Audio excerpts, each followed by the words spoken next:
Hey guys, so about 4 days ago I did a video based around Kooplis's list of all the monsters in Dragon Quest Monsters 3 The Dark Prince that have been confirmed thus far. You can check that out, of course. It's doing fairly well. I'm sitting about 1.8 thousand views right now. Basically, I go through the list, which has all the monsters that have been confirmed to be in the game so far.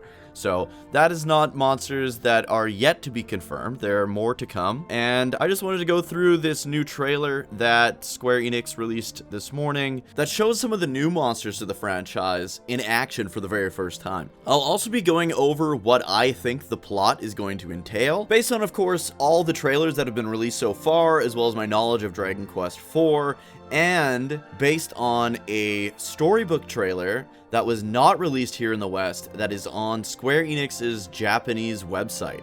So stay tuned for that. Now let's begin.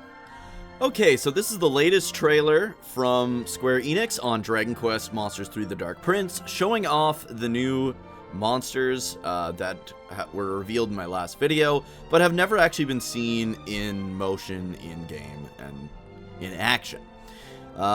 First of all, let's rewind a split second. Was that a butthole I saw on the jail cat? Yeah, that was a butthole I saw on the jail cat.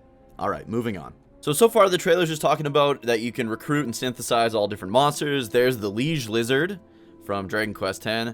We got the Gunachi Goody, which is the result of a Choco Slime who found itself stuck in a pastry pocket after being tempted by the alluring aroma.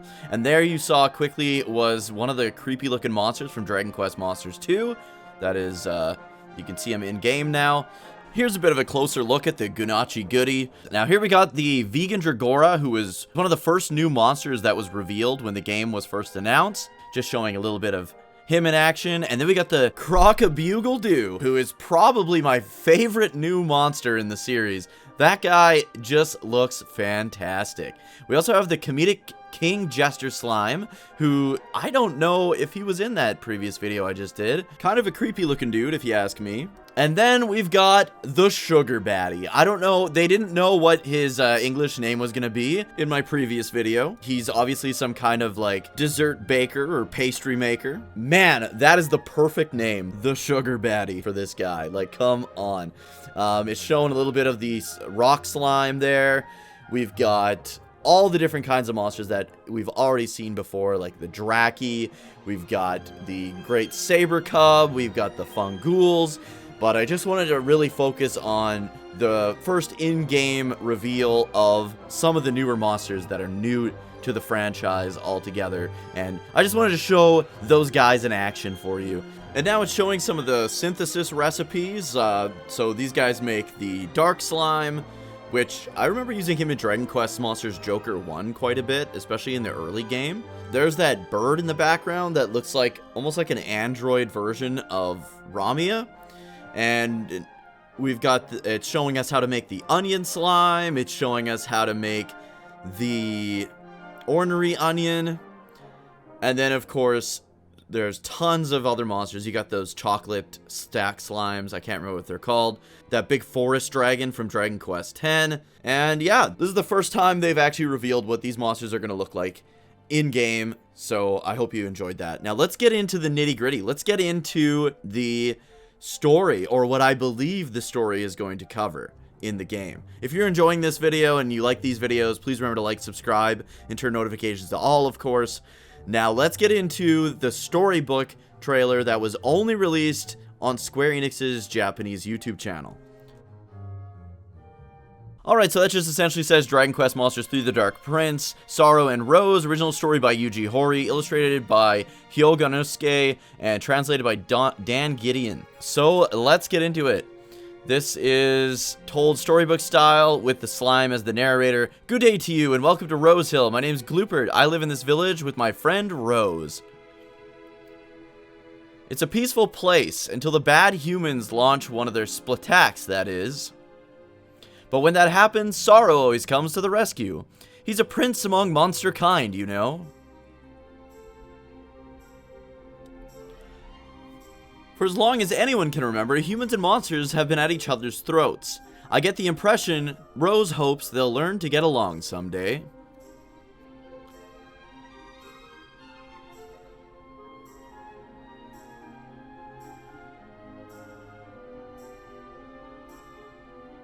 As for Sorrow and I, we've been friends for a long time. He discusses all sorts of important things with me.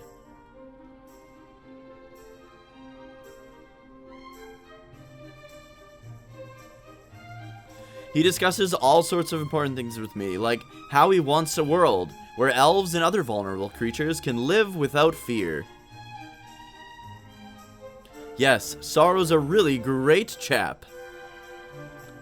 I love how the translator actually put the extra work in to make the slime talk like a slime as well. This is, of course, Rose's place in Rose Hill. One evening, Sorrow came home with a grim look on his face and said the most shocking thing, that he was going to war with the humans.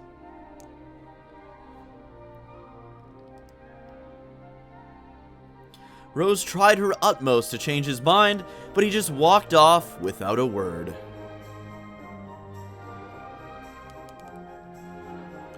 Rose was beside herself. I wanted to help, but found myself lost for words.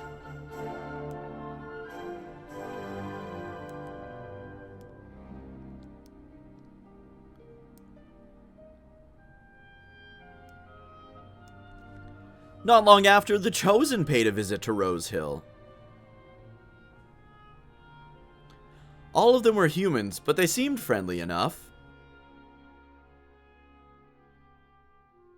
Rose asked, no, implored the Chosen to stop Sorrow, even if it meant losing him forever.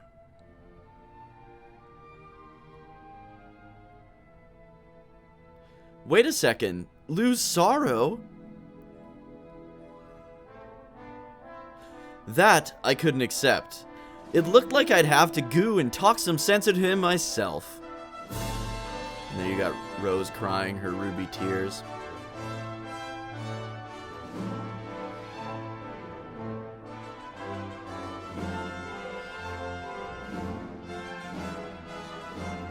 I left Rose Hill in a hurry and went directly to Diabolic Hall, stronghold of the monsters. When I found Sorrow, I told him exactly how Rose was feeling and how she had cried at the thought of losing him.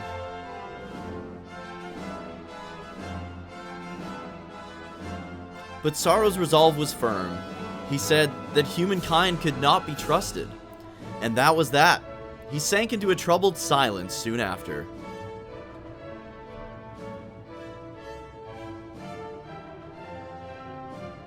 It was then that he told me about his childhood friend, a human, and the only one he could ever truly open up to.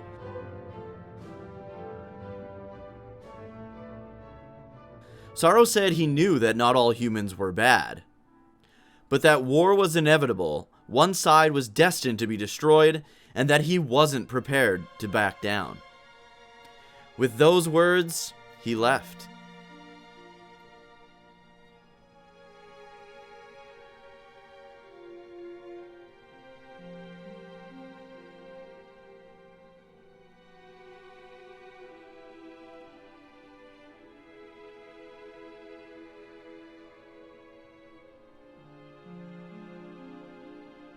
There's the hero and the Chosen.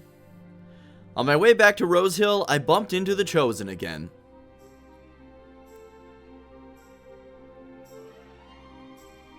I pleaded with them not to fight Sorrow, but they were insistent that he must be stopped before he caused any more harm. Then the hero said something that stayed with me.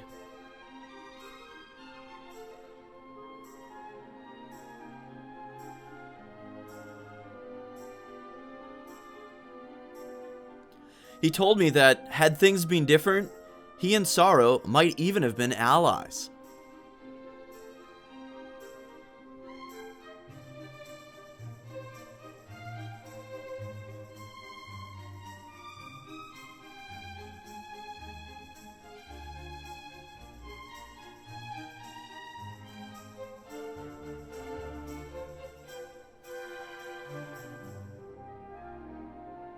At long last, I arrived home where Rose was waiting.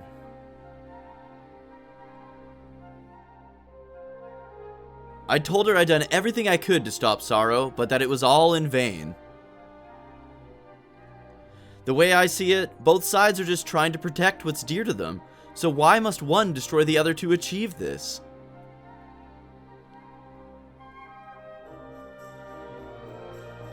As long as they're unable to see eye to eye, I'll just have to look after Rose myself.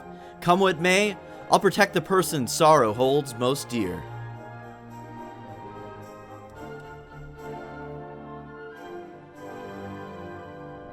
Still, I do hope it's not too late for the humans and monsters to find some common ground. But until that day, I have to do my part to be a better friend to everybody, one step at a slime. And that's the end. So, basically, it goes through and kind of tells the story, obviously, from the slime's point of view, the slime that stays with Rose, but it hints at Sorrow having a human friend growing up. So I wonder if that is Toilin Trouble, or who that's going to be. Because this game introduces a new character named Toilin Trouble, who looks, I think he was human, and he looks like he can travel between Nadiria and the human world. So my guess is it's going to be him. There's also a chance that, similar to how Dragon Quest Builders 1 was the sequel to the bad ending of Dragon Quest 1 on the NES, this could be a alternate version of the events of Dragon Quest IV, where Sorrow actually teams up with the Chosen in order to face his father and his half-brother. Because you see it referenced in the storybook here that under different events, Sorrow and the Chosen could have been allies. Now, I know Amon is going to be behind all of this. He's setting up things from the shadows. He's eventually going to be the one that drives Sorrow over the cliff in the main Dragon Quest IV, which is what has Sorrow seek the secrets of evolution and become his final form that we all meet at the end of Dragon Quest IV. So what's going to happen in this game? I'm not too sure. It seems like it's going to be a prequel as well as tell the story that happens during Dragon Quest IV from Sorrow's point of view.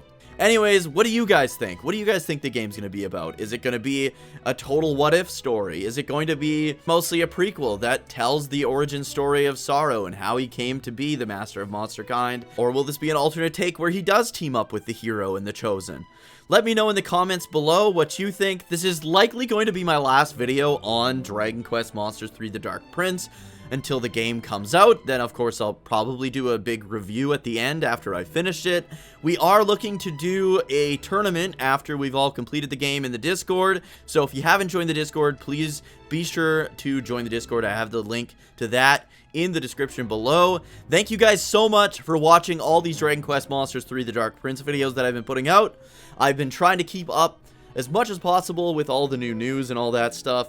I'm just ready to get my hands on and enjoy this game when it comes out December 1st on the Nintendo Switch. I'll let you know some of my plans for next year. I'm going to be playing through all the Dragon Quest and Final Fantasy games, one after the other, alternating between the two series, and I'm going to be doing a series of videos where I compare, for example, Dragon Quest 1 to Final Fantasy 1, and I'm going to be playing the most recent versions of each of the games. So I'll be doing like the Switch version of Dragon Quest 1 versus the Pixel Remaster of Final Fantasy 1, and I'm going to be comparing them across each of the games individually moving forward starting next year. So look forward to those, and yeah, let me know what you think about that in the comments as well. Have a good one. Thank you guys so much for watching all these Dragon Quest Monsters videos that I've been putting out, and I hope to see you in the next videos. Have a good one, guys.